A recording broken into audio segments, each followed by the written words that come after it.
जो बेटा बेटी नौकरी के लिए अप्लाई कर रहे हैं, जो बेटा बेटी चाहे सरकारी नौकरी हो, प्राइवेट नौकरी हो, सर्विस के लिए अप्लाई कर रहे हैं, उन बेटा बेटियों से निवेदन है, दुर्वा शिव जी को समर्पित कर कर केवल दूब जानते हो ना, दुर्वा सब जानते हैं। दुबा जो माला पिनाई थी उसमें बहुत सारी लगी थी, पढ़ी है यहाँ, बताना जरा।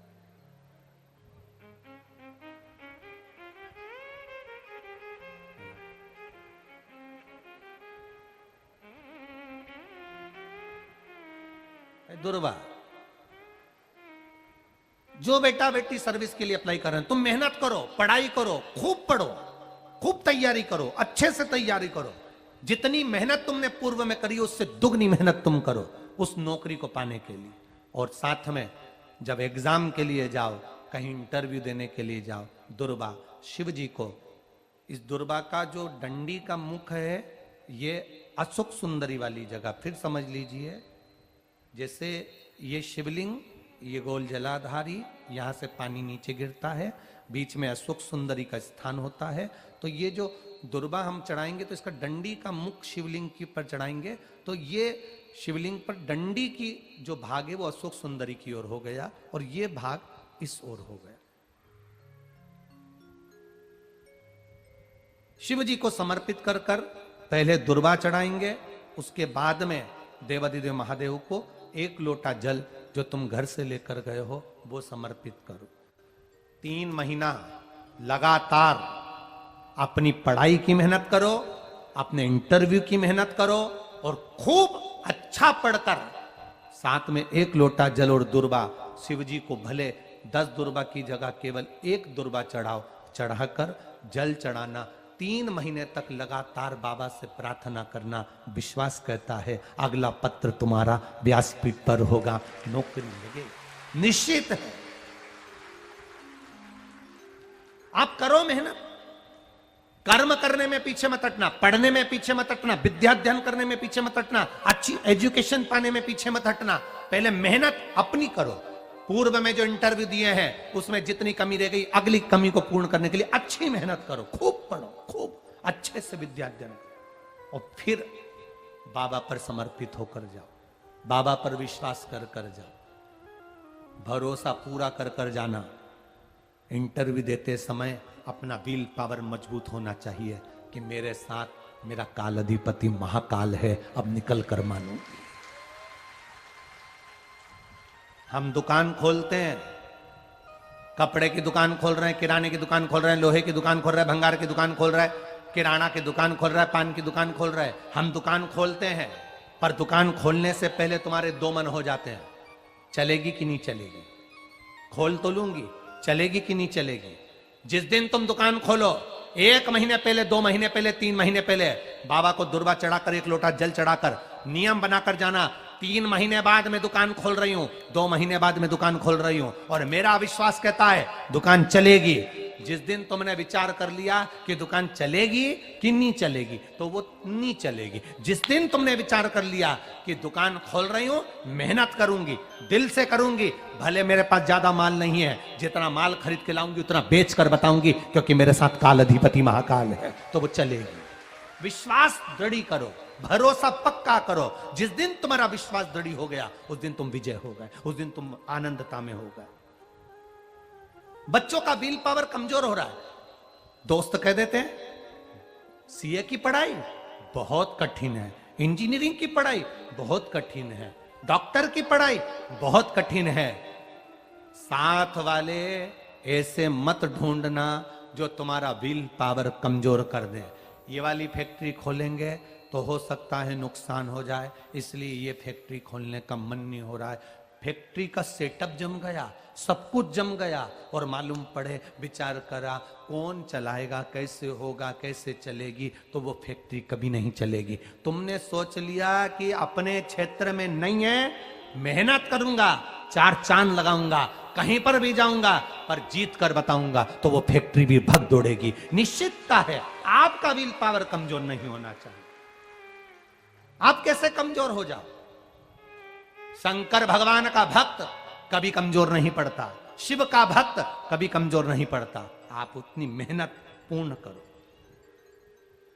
जिसके घर में 20 साल संतान नहीं हुई, जिसके घर में 10 साल संतान नहीं हुई, जिसके घर में 17 साल, 18 साल, 25 साल, 30 साल संतान नहीं हुई, डॉक्टरों ने कह दिया था औलाद नहीं होगी। चाहते तो विल पावर मजबूत हो जाता, कमजोर हो गया, विचार कर लिया संतान नहीं होगी, सब दूर दिखाया संतान नहीं होगी, आखिरी में तुमने विश्वास पक्का कर लिया कि टीवी पर कथा सुनी, शिव पुराण में कहा होगा।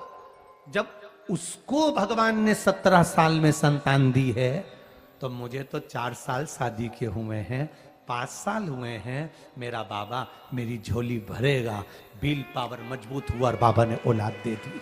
तुम विश्वास पक्का करो, दड़ी बनाओ, अपने विश्वास को दड़ी बनाओ। जिस दिन तुम्हारा विश्वास दड़ी हो गया, उस दिन तुम्हें कहीं डोलना नहीं पड़ेगा। शंकर तुम्हारे साथ में कदम से कदम मिलाकर चलेगा। दुकान डालो, चाहे फैक्ट्री डालो, चाहे व्यापार करो, चाहे पढ़ाई करो, दिल से करो, खूब दमदारी से उतरो। उसके बाद में फिर शिव जी पर एक बेल पत्र या एक, जम के बोलो, क्या ये दुर्वा, एक दुर्वा, एक दुर्वा। सबसे पहली दुर्वा, सबसे पहली दुर्वा गणेश जी को, और सबसे पहली दुर्वा शंकर जी को किसने समर्पित करी थी? कौन का विल पावर कमजोर हो गया था? कौन का विल पावर कमजोर हो गया था? कौन अपने आप को कमजोर समझने लगा था? कौन था जिसके पास सब कुछ था और उसके बाद भी उसका मन उदास हो गया था? वो था कुबेर, धनपति कुबेर, जिसके पास में सत्ता की कमी नहीं थी, बेबहू की कमी नहीं थी, धन की कमी नहीं थी, संपदा की कमी नहीं थी। वो कुबेर जो एक जगह बैठ जाए तो लोगों का कुबेर का भंडार भर दे। वो कुबेर का जब खजाना कम हुआ, भंडारा कम हुआ, अंत में उसकी आंख से जब आंसू बहा, तब कुबेर एक दुर्वा लेकर महादेव के पास पहुंचा और महादेव ने एक दुर्वा देकर रिद्धि सिद्धि के हाथ गणेश जी के पास पहुंचाया। कुबेर से कहा, तू अपनी मेहनत कर, तूने दुर्वा दी है, ये दुर्वा तुझे वापिस कुबेर अधिपति बनाकर छोड़ेगी। और छोड़ा। एक दुर्वा में वो बल होता है जो उसके विल पावर को मजबूत कर देती, संपदा को मजबूत कर देती, उसकी सत्ता को मजबूत कर देती, उसके बेबहू को मजबूत कर देती। दुर्वा।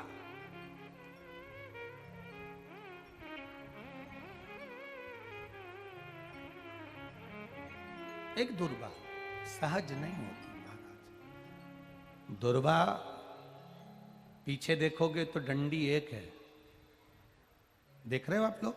आप लोगों को ना भी दिखे तो अपने घर पर जाकर देखना।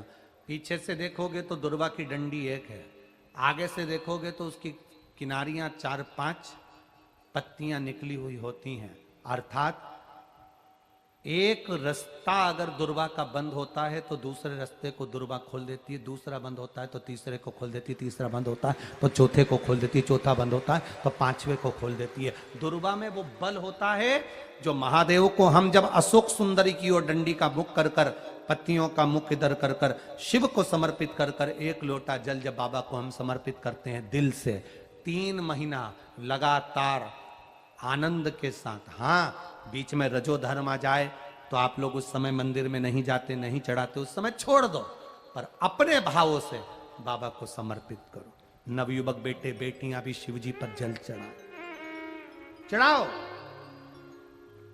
करो शंकर का गुणगान। इस वर्ष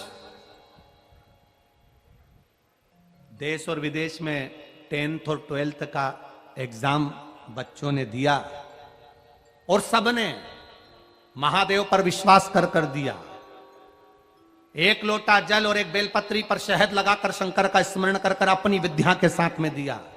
और जिसने दिल से 10th 12th का एग्जाम दिया और बाबा पर भरोसा कर कर दिया, खूब मेहनत कर कर दिया, उनका रिजल्ट मेरे बाबा ने अच्छा बनाया और अच्छा दिया। वो बेटा बेटी बड़े खुश हुए, प्रसन्न हुए, आनंद में हुए। आनंदता थी। आपके बल को मत गिरने दो, आपके विश्वास को मत गिरने दो। विश्वास दृढ़ी रखिए, जितना दृढ़ी हो सकता है उतना रखिए। रोग आए गया, बीमारी आ गई, कोई बहुत बड़ी बीमारी घर में आ गई है, तकलीफ बढ़ गई है, विल पावर मत गिरने देना। आ गई ना बीमारी, आपको कथा में पहले कहा था, सबसे कठोर लोहा होता है। लोहे की तलवार बनती है, गुप्ती बनती है, बंदूक बनती है, तलवार से लोगों को मारा जाता है। सबसे कठोर लोहा, लोहे से ज्यादा कठोर होती है अग्नि, जो लोहे को गला देती है। कठोर कौन है लोहे से ज्यादा? बोलो बोलो, अग्नि। अग्नि से कठोर होता है पानी। एक लोटा पानी डाला, अग्नि बुझ गई। लोहे से कठोर अग्नि, अग्नि से कठोर पानी। पानी से कठोर होता है मनुष्य, जो लोटा भरकर निगल जाता है। जरा विचार करिएगा, ये मनुष्य अग्नि से, पानी से, लोहे से भी ज्यादा कठोर होता है, जो पानी को पचा जाता है। मनुष्य से ज्यादा कठोर होती है बीमारी, जो अच्छे अच्छे पहलवान सूरमाओं को भी बीमारी निगल जाती है। अच्छे अच्छे सूरमाओं को, अच्छे अच्छे पहलवानों को, माइकल जैक्सन जैसे हीरो को, बड़े बड़े हीरो हीरोइन को, जिन्होंने खूब फिल्में बनाई, बीमारी। स्वयं स्वर कोकिला लता मंगेशकर जैसे को भी बीमारी। लोहे से कठोर अग्नि, अग्नि से कठोर पानी, पानी से कठोर मनुष्य, मनुष्य से कठोर होती है बीमारी, जो अच्छे अच्छे पहलवान को निगल जाती है। और बीमारी से भी ज्यादा कठोर होता है मेरा काल अधिपति महाकाल राजा, जो बीमारी को ही निकल जाता है, बीमारी को निकल जाता। एक बेलपत्र जो शिव जी पे चढ़ी हुई है, उसको लाकर हम जब खाते हैं, ये बेलपत्र नहीं रहती, ये औषधि बन जाती है। इस व्यासपीठ ने लाखों करोड़ों लोगों को देखा है। लाखों की भीड़ में लोग कथा सुनने आते हैं। बेलपत्री के महत्व को जिसने जान लिया, वो जान लिया, जान लिया।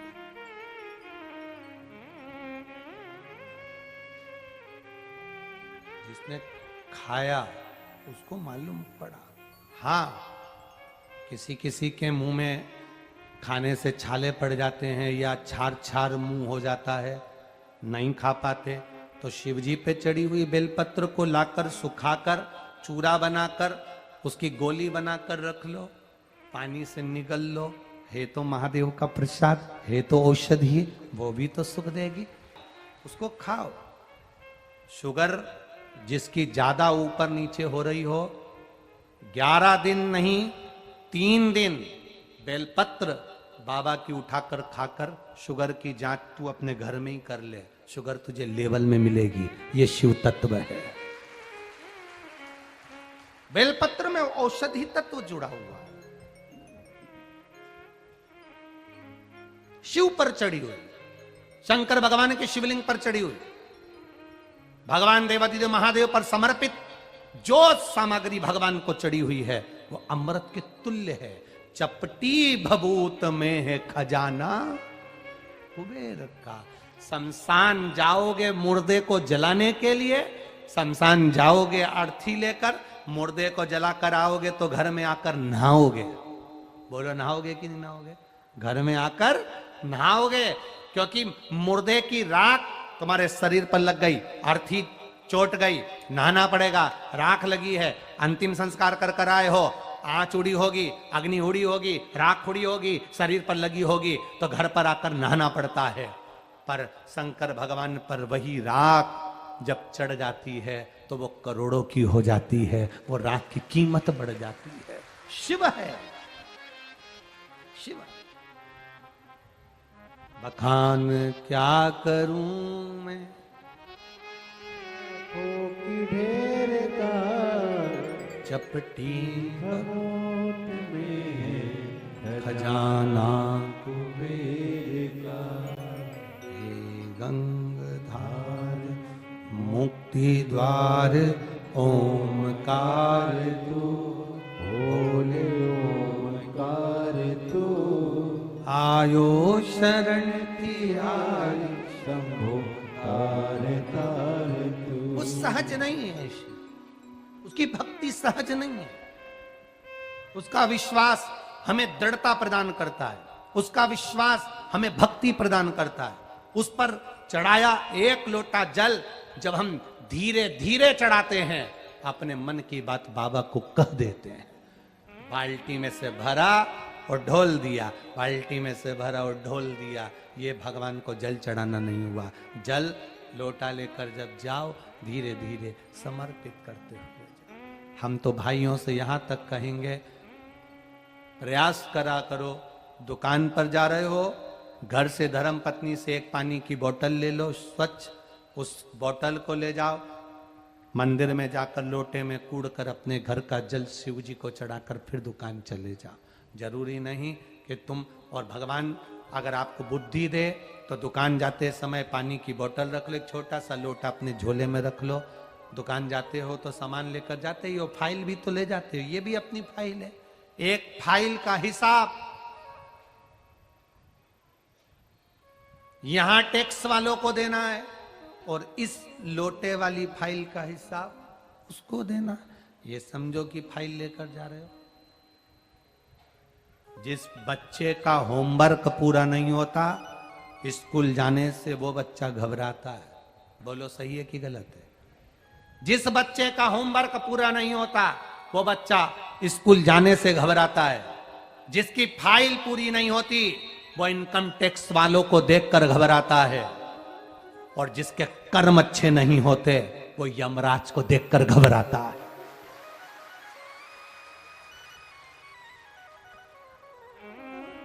यमराज को देखकर वो घबराएगा जिसका कर्म अच्छा नहीं। जो भगवान की भक्ति में डूबा है, भजन में डूबा है, स्मरण में डूबा है, एक लोटा जल महादेव को चढ़ाता है, शंकर का गुणगान करता है, शिव महापुराण की कथा श्रवण करता है, मौत भी सामने आ जाए तो खुश होकर जाता है, मेरा महादेव आया है, चल मेरा महादेव आया है, चल। क्या करेगा? काल स्वयं राजा श्वेत के सामने यमराज खड़ा था उसको उठाने के लिए। शंकर भगवान ने कहा, कैसे उठा कर ले जाएगा रे? कबाड़े की दुकान का माल है क्या? ये शंकर का भगत है, शिव मंदिर के अंदर बैठा हुआ मेरा पूजन कर रहा है, कैसे ले जाएगा तू? राजा श्वेत को यमराज के दूत ले जाने लगे। यमदूतों को मार भगाया भगवान ने। यमदूत नीले पीले होकर यमराज के पास गए। यमराज ने अपनी बेटी मृत्यु देवी को भेजा। मृत्यु देवी टूटमान हो गई, मृत्यु को मार दिया। यमराज आया, उसको मार दिया। आखिरी में सूर्य नारायण भगवान विष्णु को लेकर आए। मेरे बेटे ने क्या बिगाड़ा था, इसका अंतिम समय था, इसलिए लेने आए थे।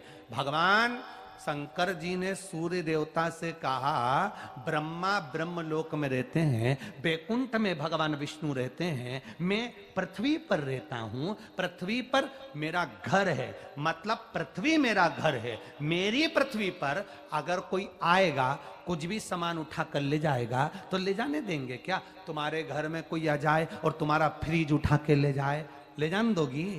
अलमारी ले जाएगा, ले जान दोगी? तुम्हारी रकम ले जाएगा, ले जान दोगी? गैस का चूल्हा ले जाएगा, ले जान दोगी? तुम्हारे घर में घुसकर कोई तुम्हारा गैस ले जाए, सामान ले जाए, तुम ले जाने नहीं दोगे? भगवान शंकर कहते हैं, पृथ्वी मेरा घर है। यमराज को अगर किसी को लेने आना है तो पहले मुझसे पूछना पड़ेगा। मैं बोलूंगा कि ले जा तो ले जा, मेरा मन होगा भेजने का तो भेजूंगा, नहीं तो पड़ोसन को भेज दूंगा। तो मेरे ऊपर है, तुम कैसे ले जा सकते हो? बैकुंठ में कोई आएगा और बैकुंठ का सामान उठाकर ले जाकर तो भगवान विष्णु ले जान देंगे। ब्रह्मा जी के यहाँ जाओगे, ब्रह्मा जी के यहाँ का कोई सामान उठाकर ले जाओगे तो ब्रह्मा जी ले जान लेंगे। इंद्र के यहाँ जाओगे, इंद्र का कोई सामान ले जान देंगे तो ले जान दोगे? नहीं, ये पृथ्वी मेरी है, मैं मृत्यु लोक का स्वामी हूं, मेरा नाम शिव, मैं कैलाश अधिपति मृत्यु लोक पर रहता हूं। इसलिए तुम्हें अगर मृत्यु लोक में से किसी व्यक्ति को लेकर जाना है तो पहले मुझसे पूछना पड़ेगा।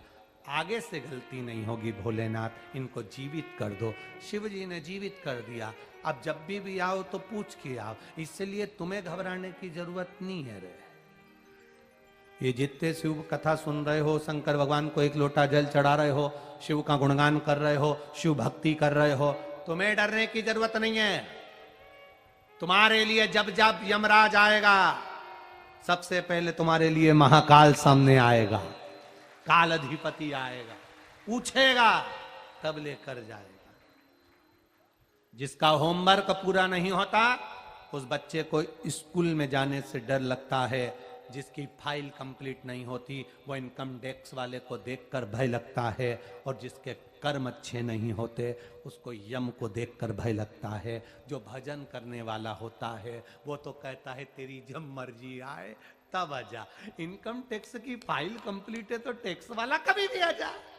जिस बच्चे का होमवर्क पूरा है तो स्कूल में टीचर कभी भी आ जा, मेरा तो होमवर्क कंप्लीट, मुझे क्या करना। उसी तरह अपना भजन कंप्लीट रखो, जब आएगा तब देखा जाएगा। अपना कीर्तन कंप्लीट रखो, अपना नाम स्मरण कंप्लीट रखो। श्री शिवाय नमस्तुभ्यम जपते रहो, गुणगान करते रहो, फ्री समय मिले मुख से बोलते रहो श्री शिवाय नमस्तुभ्यम जपो। अपने जीवन में एक काम जरूर करो, किसी शंकर के मंदिर में जाओ, वहां पर भी लिख दो सारी समस्या का हल, एक लोटा जल। किसी शंकर जी के मंदिर में लिख दो श्री शिवाय नमस्तुभ्यम, छोटा सा बैनर बनाकर मंदिरों में लगवा दो, ये भी एक पुण्य का कार्य होगा। बोल बम का नारा है, बाबा एक सहारा है, लोग मंदिर आएंगे, पढ़ेंगे, हर समस्या का हल एक लोटा जल है, मैं शिव को चढ़ाऊंगा, मेरी समस्या भी मिटेगी। बोल बम का नारा, बाबा के सहारे जीऊंगा, समस्या समाप्त होगी। दुनिया के सहारे मत जियो, उसके सहारे जियो, पार लगा देगा। एक दुर्बा और एक लोटा, जम के बोलो जल, बहुत। अगले कागज में नंबर तुम्हारा है। जितने नवयुवक लड़का लड़कियां, जितने नवयुवक बच्चे सुन रहे हैं, दिल से पढ़ाई करो, मेहनत करो, और बाबा को एक दुर्बा और एक लोटा जल समर्पित करो। प्रकृति और प्रवृत्ति दोनों अलग अलग है। प्रकृति और प्रवृत्ति दोनों अलग है। प्रकृति से मनुष्य मनुष्य जैसा दिखता है, प्रकृति से आप और हम मनुष्य जैसे नजर आते हैं, प्रकृति से आप मनुष्य नजर आते हो, मानव नजर आते हो, पर किसी किसी व्यक्ति की प्रवृत्ति ऐसी हो जाती है कि वो मानव का शरीर प्रकृति से तो रहता है पर प्रवृत्ति से नहीं हो पाता, उसमें राक्षसी प्रवृत्ति आ जाती है। प्रकृति और प्रवृत्ति ये दोनों अलग अलग है। प्रकृति और प्रवृत्ति में अंतर है। प्रकृति से मनुष्य मनुष्य नजर आ रहा है, प्रकृति से मानव मानव नजर आ रहा है, पर उसके अंदर की जो प्रवृत्ति है, उसके भीतर की जो प्रवृत्ति है, उस प्रवृत्ति से किसी किसी की प्रवृत्ति होती है एकदम तेज चिल्लाकर बोलना, किसी की प्रवृत्ति होती है कि एकदम खाने को दौड़ना, किसी की प्रवृत्ति होती है कि चुप होकर कमरे में बैठ जाना, किसी की प्रवृत्ति होती है बाद में निंदा करना, किसी की प्रवृत्ति होती है अटारी पर चढ़कर चिल्लाना, किसी की प्रवृत्ति होती है अपने कमरे में बैठकर रो लेना। तो प्रकृति से तो तुम मनुष्य हो, प्रकृति से तो तुम मानव हो, पर प्रवृत्ति, हम अगर जरा जरा सी बात में चिल्लाकर दौड़ रहे हैं, हम जरा जरा सी बात में खाने को दौड़ रहे हैं, तो ये हमारी शेर जैसी प्रवृत्ति है, श्वान जैसी प्रवृत्ति। हम चुपचाप होकर अगर अपने कमरे में जाकर बैठ रहे हैं तो ये हमारी चूहे जैसी प्रवृत्ति है। प्रकृति से मनुष्य हो सकता है, प्रकृति से मानव हो सकता है, पर प्रवृत्ति से हम कुछ और बन जाते हैं।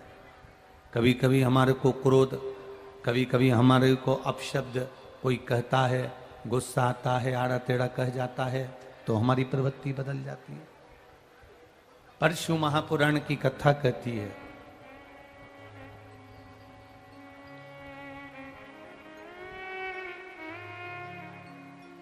दो जगह ब्रेक बहुत जरूरी है।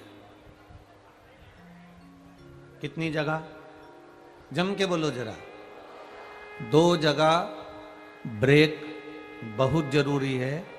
एक गाड़ी में ब्रेक जरूरी है और एक वाणी में ब्रेक जरूरी है।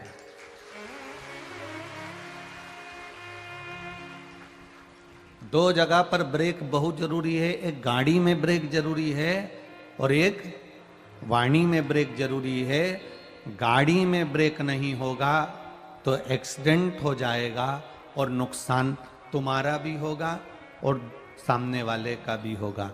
वाणी में अगर ब्रेक नहीं होगा तो नुकसान हो जाएगा, तुम्हारा भी होगा और सामने वाले का भी होगा। इसलिए गाड़ी में भी ब्रेक हो और वाणी में भी ब्रेक हो, बहुत जरूरी है।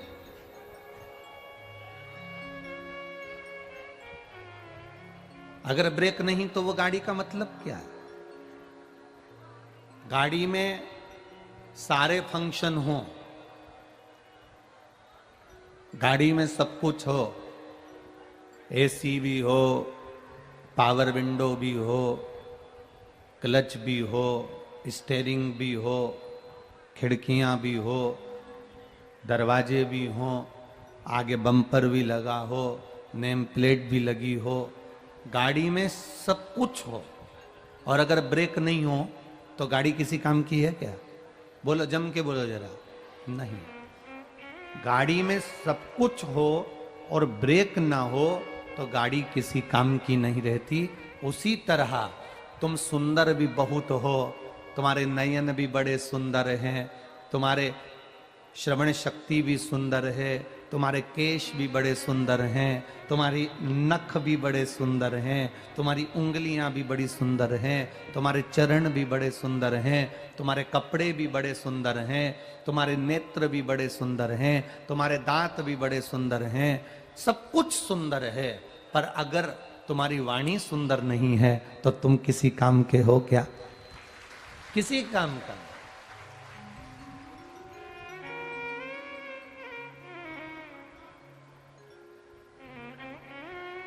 सफर कब अच्छा है? जब हम सफर अच्छा हो। सफर कब तक अच्छा लगता है? जब हम सफर अच्छा हो। खेतान जी, यहां लोग बड़ी दूर दूर से कथा सुनने के लिए, केवल इंडिया के नहीं, नेपाल के भी पूरे ना जाने कौन कौन से प्रदेश से यहां आए हुए। इनको, ये लोग 7 दिन पंडाल में रहते हैं। आपने धर्मशाला करी, बहुत सारी धर्मशालाएं आपने करी, होटलें भी करी, पर उन धर्मशालाओं में ये लोग नहीं सोए। ये धर्मशाला में नहीं गए, ये पंडाल में ही सोते हैं। भूमि पर दरी बिछा लेते हैं, कम्बल ओढ़ लेते हैं, सो लेते हैं। कोई आता है, भोजन देता है, पा लेते हैं। नहीं मिला तो भी शिव नाम लेकर भगवती स्मरण में डूबे रहते हैं।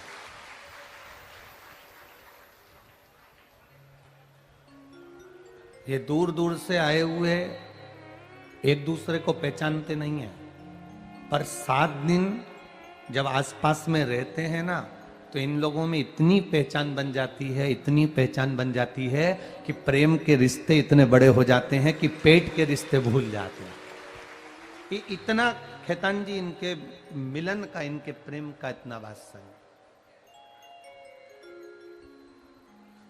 कल किसी ने सीहोर मैसेज करा होगा यहाँ से, बीरगंज से, कि गुरुजी चले जाएंगे, अब हम कल से क्या करेंगे। तो हमारा निवेदन है, कुछ मत करना, 1 लोटा जल महादेव को चढ़ाने का प्रयास करना।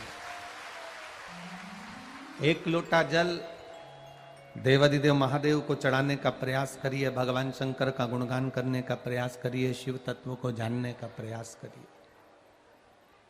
ठीक है, भक्ति करो, जितना बन सके भगवत नाम जपो, जितना बन सके भगवत स्मरण करो।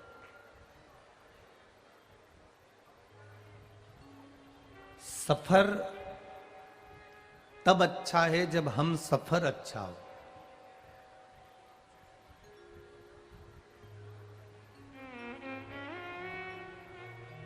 जितने लोग बैकुंठ जाने की तलाश में बैठे रहते हैं, जितने लोगों के मन में आता है कि हमें बैकुंठ जाना है, बैकुंठ जाना है, बैकुंठ जाना है, शास्त्र कहता है जब किसी भक्त के प्राण छूटते हैं तो उसको लेने के लिए भगवान विष्णु के पार्षद मृत्यु लोक में आते हैं।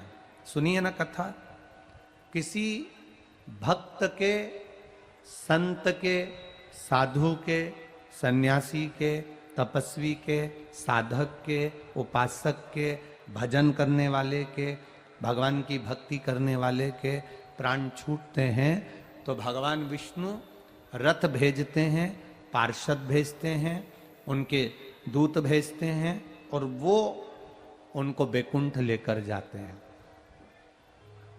जो व्यक्ति पाप करता है उसके लिए यमदूत आते हैं, यमलोक से उसको लेकर जाते हैं। केवल एक देव अधिदेव महादेव का भक्त ऐसा होता है, शिव महापुराण सुनने वाला ऐसा होता है, शंकर भगवान को जल चढ़ाने वाला ऐसा होता है, शंकर भगवान का गुणगान करने वाला ऐसा होता है, श्री शिवाय नमस्तुभ्यम बोलने वाला ऐसा होता है, नमः शिवाय, ओम नमः शिवाय, महामृत्युंजय का गुणगान करने वाला, शंकर को मानने वाला जो शंकर का भक्त होता है, केवल वही एक ऐसा होता है जिसके लिए महादेव किसी गण को लेने नहीं भेजते, स्वयं नंदी लेकर आते हैं और बिठा कर लेकर जाते हैं। जिसको लेने के लिए स्वयं महादेव आते हैं। सारे देवी देवता अपने अपने पार्षदों को भेज देंगे, गणों को भेज देंगे, देवताओं को भेज देंगे, पर महादेव किसी को नहीं भेजते। महादेव अपने गणों को, अपने भक्त को लेने के लिए इसलिए नहीं भेजते क्योंकि भगवान शंकर के जितने गण हैं, किसी के 12 आंखें हैं, किसी के 12 हाथ हैं, किसी का मुख नहीं है, किसी का शरीर नहीं है, किसी के दांत बड़े हैं, कोई भयंकर काला है, कोई भयंकर रूप वाला है। मालूम पड़े शंकर जी का कोई भगत प्राण छोड़ रहा हो, उसको मरने में 10 मिनट की देरी हो और शंकर भगवान का कोई गण आकर खड़ा हो जाए तो वो 5 मिनट पहले ही मर जाएगा। इसलिए शिवजी अपने भक्त को लेने के लिए गण नहीं भेजते। महादेव अपने भक्त को लेने के लिए, शंकर की कथा सुनने वाला, शंकर पर 1 लोटा जल चढ़ाने वाला, शिव भक्ति करने वाले के लिए मेरा महादेव गण नहीं भेजता। मेरा महादेव खुद नंदी लेकर आता है और अपने भक्त को लेकर जाता है। वो स्वयं आता है, कोई दूसरा नहीं आया, वो स्वयं। वो स्वयं पहुंचता है, वो स्वयं आता है और स्वयं आकर अपने भक्त को स्वयं लेकर जाता है। दुख काटने के लिए मेरा महादेव किसी को नहीं भेजता, खुद आता है। मेरे भक्त को दुख आया, मेरे भक्त को तकलीफ आई तो उसका दुख मैं काटूंगा, उसको तकलीफ में मिटाऊंगा। उसका एक नाम है महामृत्युंजय। क्या नाम है? महामृत्युंजय।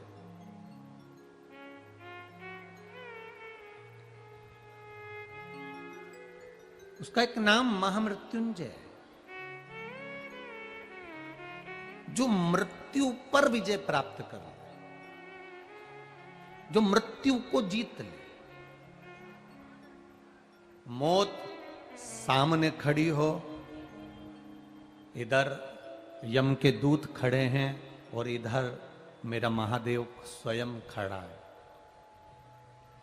यम के दूतों की सामर्थ्यता नहीं कि महादेव के सामने अंदर प्रवेश कर जाए।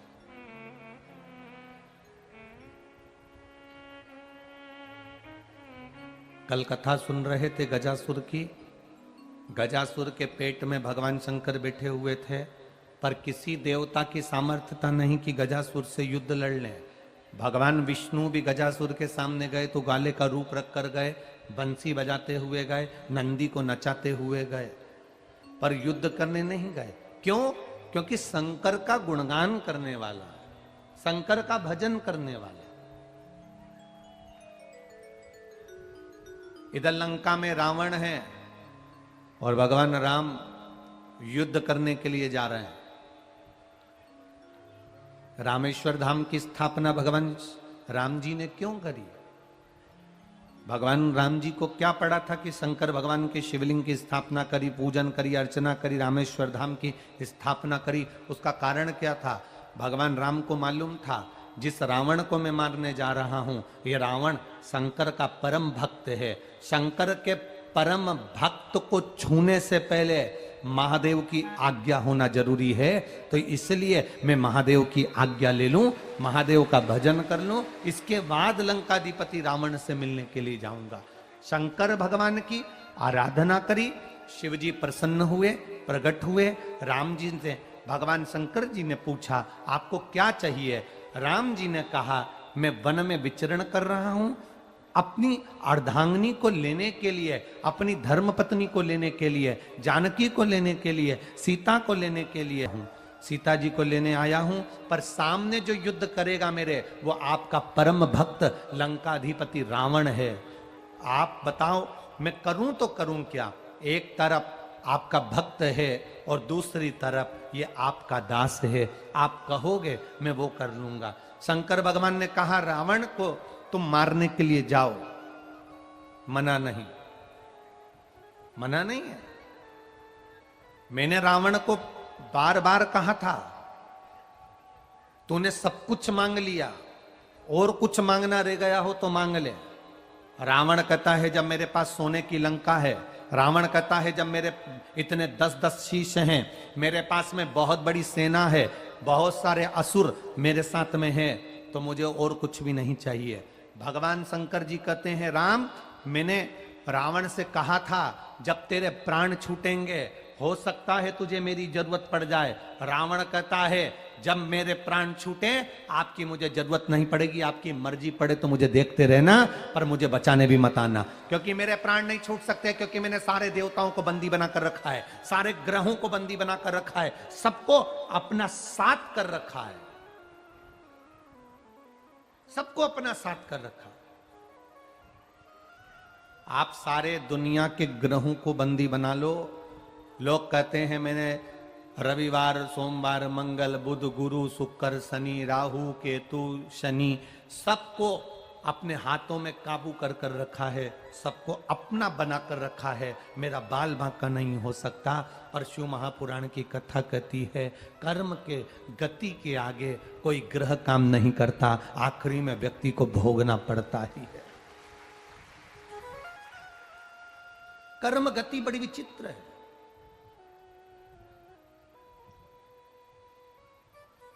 मत बुरे कर्म कर बंदे वरना पछताएगा, भगवान की आंखों से तू बच नहीं पाएगा, तू बच नहीं पाएगा। अरे ओ अज्ञानी मत करना लागी, तेरे कर्म का फल भी तू ही पाएगा, जैसा किया तूने तेरे आगे आएगा।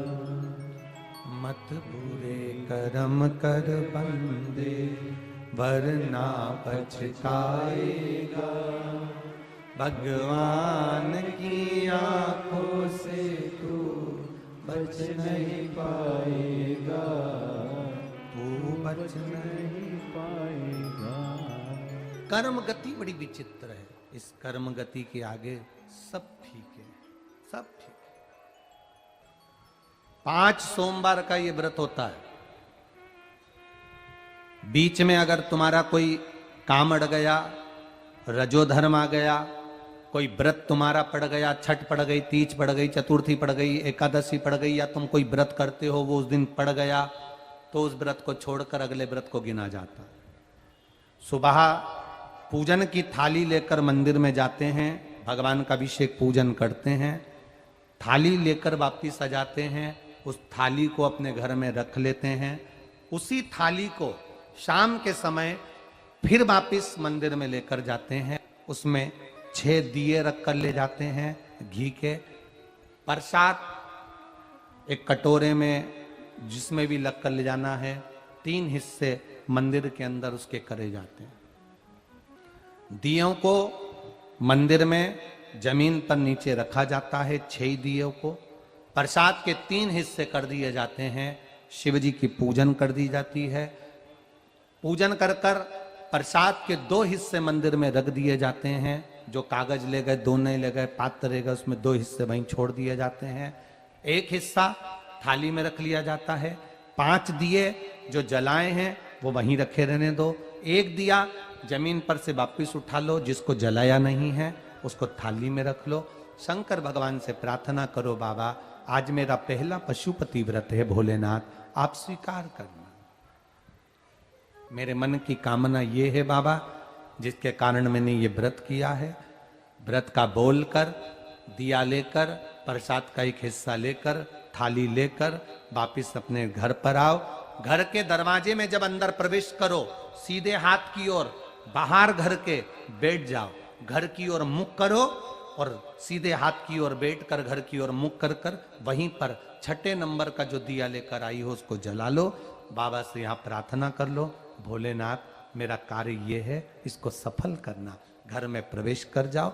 भोजन करते समय सबसे पहले जो प्रसाद का 1 हिस्सा तुम मंदिर से लाई हो, पहले उसको भोजन के समय पर पहले उसको खाओ, इसके बाद फिर भोजन करो, अपने प्रसाद के हिस्से में से किसी को प्रसाद नहीं देना। प्रसाद भगवान के मंदिर में जब बनाकर लेकर जाओ, कढ़ैया में, भगोनी में उतना ही प्रसाद बनाना जितना प्रसाद मंदिर जाएगा। आप 1 कटोरा भरकर ले गए और थोड़ा सा कढ़ैया में छोड़ दिया तो आपका व्रत सफल नहीं हो पाएगा। प्रसाद उतना ही बनाना, अगर ज्यादा बना है तो ज्यादा ले जाना पड़ेगा, कम बना है कम ले जाना पड़ेगा। प्रसाद कढ़ैया में, पात्र में छूटना नहीं चाहिए, जो शंकर जी के लिए बनाया है तुमने उतना की उतना पूरा लेकर जाना पड़ेगा। ये नहीं कि मैं बच्चों के लिए थोड़ा बना के छोड़ जाऊं, बच्चों के लिए थोड़ा घर वालों के लिए बनाकर छोड़ जाऊं, ना, जितना बनाए सारा लेकर जाना पड़ेगा। इसलिए उतना बनाओ जितना तुम्हें मंदिर में ले जाना, पात्र खाली होना चाहिए, तब उसको लेकर जाओ, 3 हिस्से करो, 2 हिस्से मंदिर में रखकर 1 हिस्सा लाओ। 4 व्रत पूरे हो जाएं, 5वां व्रत रहे, बाबा से विनती करते हुए 108 चावल के दाने, मूंग के दाने या फूल या पंखड़ी या बेलपत्र आदि जो भी आप बाबा को 108 चढ़ाना चाहें वो ले जाओ, 1 श्रीफल, कुछ भेंट साथ में लेकर जाओ, भगवान को नमन कर कर भाव के साथ में ध्यान देना। जो 108 सामग्री ले गए हो वो भगवान को समर्पित करो। नरियल और भेंट 11 रुपए, 21 रुपए, 51 रुपए जो भी तुम लेकर गए हो, वो जो जलाधारी है, जलाधारी का मतलब होता है ये जहां पर शिव जी का शिवलिंग रखा है, ये जलाधारी, ये जल, नरियल, भेंट इस जलाधारी पर कभी नहीं रखना चाहिए। जो नरियल भेंट जलाधारी पर रखते हैं उनकी भी कामना पूर्ण नहीं होती।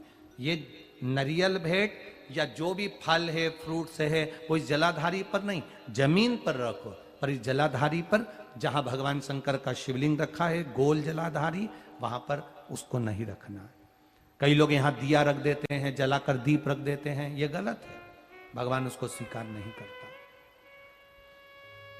6ठा 5वां व्रत भी ऐसे ही करो और बाबा से विनय करो, पशुपतिनाथ से विनती करो।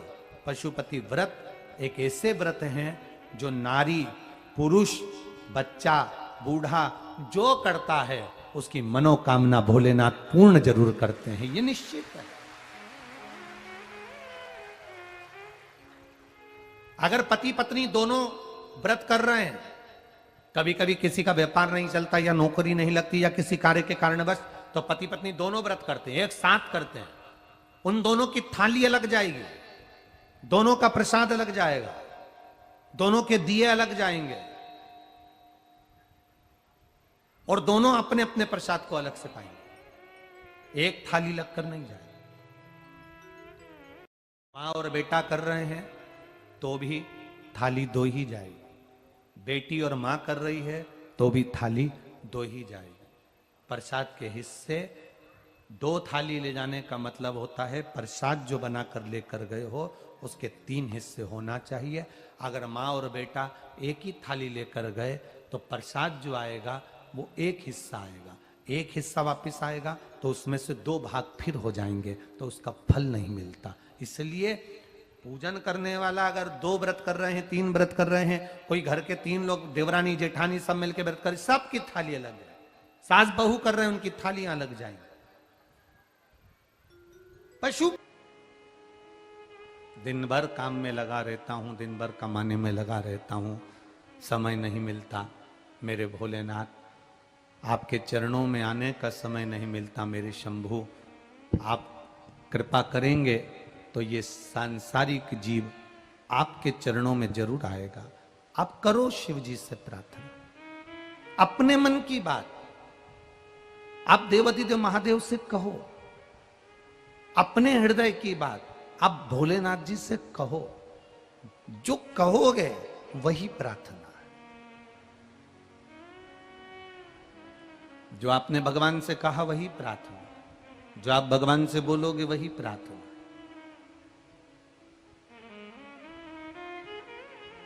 हम वही रटी रटाई बात, तू दया का सागर है, तू करुणा का सागर है, तू ये है, तू वो है, हम वही रटी रटाई, ना ना ना, अपने दिल का बोलो। एक छोटा सा बच्चा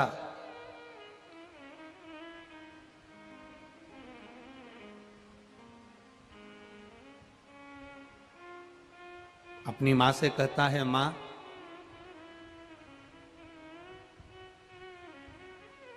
एक छोटा सा कलश में जल दे दे, मैं भी शिव जी को चढ़ाने जाऊंगा। और शिव मंदिर में जब जल चढ़ाने के लिए गया, देखा उस छोटे से बच्चे ने कि बहुत सारा कीचड़ हो रहा था या आसपास में बहुत पानी हो रहा था। बच्चे ने अपना शर्ट उतारा, आसपास पोछा लगाकर जो लोटे का जल था वो महादेव को ना चढ़ाकर शर्ट को धोकर वापिस पहनकर घर आ गया। माँ ने पूछा, तेरा कपड़ा गीला क्यों हो रहा है? तू महादेव को जल चढ़ाने गया था। माँ, बहुत कचरा हो रहा था, मैंने सफाई कर दी ना, इसलिए मेरा शर्ट गंदा हो गया। भाव देखिए बच्चे का। अगर आज उस बच्चे ने शंकर के मंदिर के निर्माल्य को उठाकर एक और रखा, सफाई करी, तो ये निश्चित है उसके भी जीवन की राहें मेरा भोलेनाथ साफ कर देता है। जो दिल से कर रहा है, दिल से पुकार रहा है।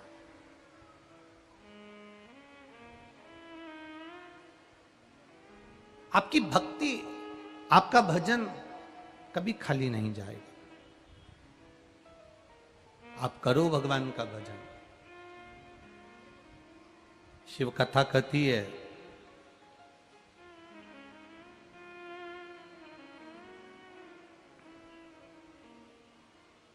गज और असुर, ये डोलेश्वर महादेव की कथा बड़ी सुंदर इसमें वर्णन करी गई। गज और असुर ये दोनों का कोई संजोग बना होगा, और गज और असुर का संजोग बना और गजासुर एक राक्षस उत्पन्न हो गया जिसका नाम था गजासुर। अब ये जो गजासुर उत्पन्न हुआ, ये जो गजासुर पैदा हुआ था असुर प्रवृत्ति का, पर भगवान शिव की भक्ति के बिना रह नहीं पाता था एक क्षण भी।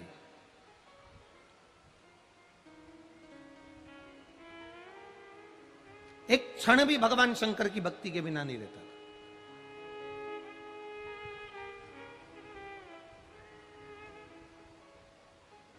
असुर था, राक्षस था। हम कई बार इस व्यासपीठ से कह चुके हैं, व्यासपीठ से वर्णन कर चुके हैं। आप मंदिर नहीं जा सकते, कोई बात नहीं। आप अपनी दुकान नहीं छोड़ सकते, कोई बात नहीं। आप अपना घर नहीं छोड़ सकते, कोई बात नहीं। हमने यहां तक व्यासपीठ से कहा, आपके परिवार अगर मंदिर जाने से चिढ़ते हैं, आपके परिवार आपको कथा में भेजने से चिढ़ते हैं, आपके परिवार आपको कथा तक भी नहीं आने देते, तो शिव महापुराण की कथा कहती है मत जाओ, अपने घर में रहो, टीवी के सामने कथा सुन लो, मोबाइल पर कथा सुन लो। अगर किसी को चिढ़ लगती है कि तुम मंदिर मत जाओ, आप घर पर कथा सुन लो। आपका मन पर भगवान से इतनी प्रार्थना जरूर करना कि तू मेरे घर के लोगों का ऐसा स्वभाव बना देना कि ये खुद मुंह से बोले कि शंकर के मंदिर चली जा।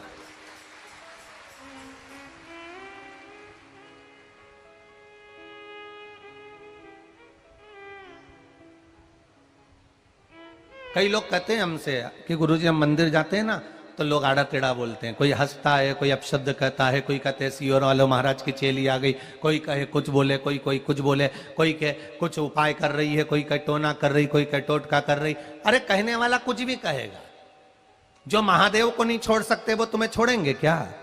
शंकर भगवान नंदी पर बैठकर जा रहे हैं और किसी व्यक्ति ने भगवान शंकर को देखकर अपने परिवार वालों से कह दिया, देखो एक नंदी और दोनों साथ बैठ के जा रहे हैं। शंकर भगवान नीचे उतर गए, पार्वती को बिठा कर ले गए नंदी पर। तो फिर किसी ने कह दिया, देखो कहां बुद्धि मारी गई, जोरू का गुलाम है, पत्नी को बिठा कर ले जा रहा है, खुद पैदल चल रहा है। शंकर भगवान ने पत्नी को नीचे उतार दिया, खुद बैठ कर जाने लगे। तो दुनिया के लोग कहने लगे, बताओ बेचारी पत्नी को पैदल चला रहा है, खुद बैठ कर जा रहा है। शंकर भगवान पति पत्नी दोनों नीचे उतर गए, नंदी को खाली ले जा रहे थे। तो दुनिया के लोगों ने कह दिया, अकल कहां मारी गई, इतना बड़ा नंदी है, दोनों को बैठ कर चले जाना चाहिए। ये दुनिया के लोग हैं, कहे बिना नहीं रहेंगे। आपका फर्ज है शंकर के मंदिर जाना, आपका फर्ज है भगवत स्मरण करना, आपका फर्ज है भगवान की भक्ति में डूबना, आपका फर्ज है गले में रुद्राक्ष धारण करना, आपका फर्ज है रुद्राक्ष का जल शिव को चढ़ाकर आचमन करना, आपका फर्ज है भगवान शंकर का श्री शिवाय नमस्तुभ्यम मंत्र का जाप करना, आपका फर्ज है पंचाक्षर मंत्र नमः शिवाय बोलना, आपका फर्ज है षडाक्षर मंत्र ओम नमः शिवाय बोलना, आपका फर्ज है भगवान के चरणों में, माता पिता के चरणों में, गुरुजन के चरणों में शीश नवाना, ये हमारा फर्ज है। कोई कहे इस शीश को नवाने से होता क्या है? हमने कहा ये शीश जो है ना, इसमें अहंकार भी भरा होता है, अभिमान भी भरा होता है, ज्ञान भी भरा होता है, वैराग्य भी भरा होता है, सब कुछ इसी के अंदर भरा है। सोचने समझने की शक्ति भी इसी के अंदर भरी रहती है। इसको परमात्मा के चरणों में रोज झुका देना चाहिए। क्यों? हमारे अंदर अगर अहंकार भरा होगा तो भगवान के चरणों में गिर जाएगा और भगवान उसमें ज्ञान भरकर हमें अपने घर तक पहुंचा देगा। अभिमत्ता परमात्मा के चरणों में गिर जाए, अहंकार परमात्मा के चरणों में गिर जाए और ज्ञान, निर्मल ज्ञान हमारे पास प्राप्त हो जाए। कहेंगे दुनिया के लोग क्या होता है मंदिर जाने से, कहेंगे दुनिया के लोग क्या होता है भगवान का भजन करने से। उनको ये पत्र, मंदिर में तो बाल्टी भरकर रखा रहता है, लोटा भी रखा रहता है, कलश भी रखा रहता है। मंदिर का पानी भरकर, मंदिर की बाल्टी में से जल भरकर शंकर भगवान को नहलाना सरल है। अपने घर से जल लेकर जब जाओगे तो घर का वास्तु दोष, घर का पितृ दोष और घर का काल सर्प दोष तीनों उस लोटे के माध्यम से जाएगा और शिव को समर्पित हो जाएगा।